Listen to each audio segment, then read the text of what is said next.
Did Alexander the Great of ancient Greece encounter a dragon in India? We know that he had scientists with him, historians with him, journalists keeping his journals, his diaries of what he was seeing and encountering, and his conquerors. And he even had encounters with Nephilim, half human, half beast. Now, while invading India in 330 BC, Alexander the Great and his army witnessed a great hissing dragon living in a cave. Alexander the Great was the king of ancient Greek kingdom of Macedonia in the 4th century BC. He is best remembered for his colossal military campaign, which lasted for most of his reign and led to the creation of one of the largest empires of the ancient world. Undefeated in battle, Alexander's dominion eventually stretched from Greece to northwestern India and down into northeastern Africa.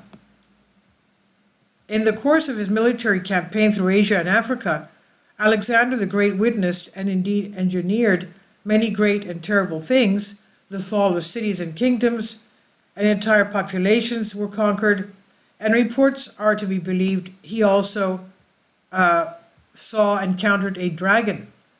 In 330 BC, after Alexander invaded India, he brought back reports of seeing a great hissing dragon living in a cave which people were worshipping as gods. One of Alexander's greatest lieutenants, named Onesicritus, stated that the Indian king Abysarus kept serpents that were between 120 and 210 feet long. Subsequent Greek rulers are said to have brought dragons back alive from Ethiopia. When Alexander threw some parts of India into commotion and took possession of others, he encountered among many other animals a serpent which lived in a cavern and was regarded as sacred by the people of India, who paid it great and superstitious reverence.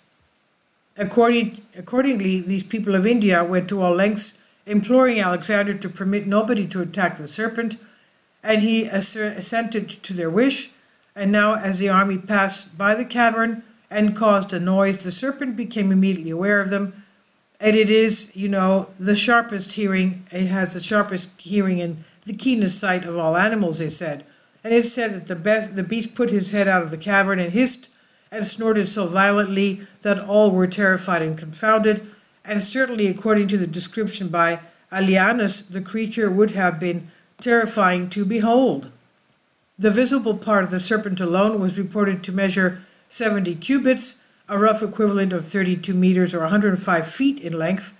The rest of its immense body remained in the cave, so you can imagine how huge it was. At any rate, its eyes are said to have been the size of large round Macedonian shields. According to the Aelianus on the Nature of Animals, Book 15, chapters 19 to 23. The world's longest venomous snake, the king cobra, is one such animal who roams the forests of India. Adult snakes can grow to between 3 and 5 meters long, though it could be a fear-inducing length to anyone. However, it's not so large as the giant serpent which Alexander and his men confronted. And with that in mind, what did the ancient king encounter during his campaign in India? Did he catch sight of a dragon?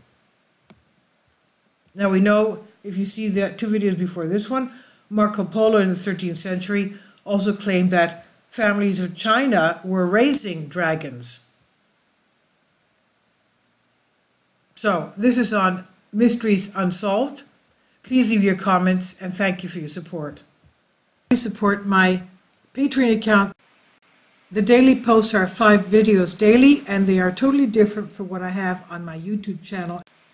Thank you so much for your support and that you find all my content so interesting. You'll find the Patreon account details in the description box below.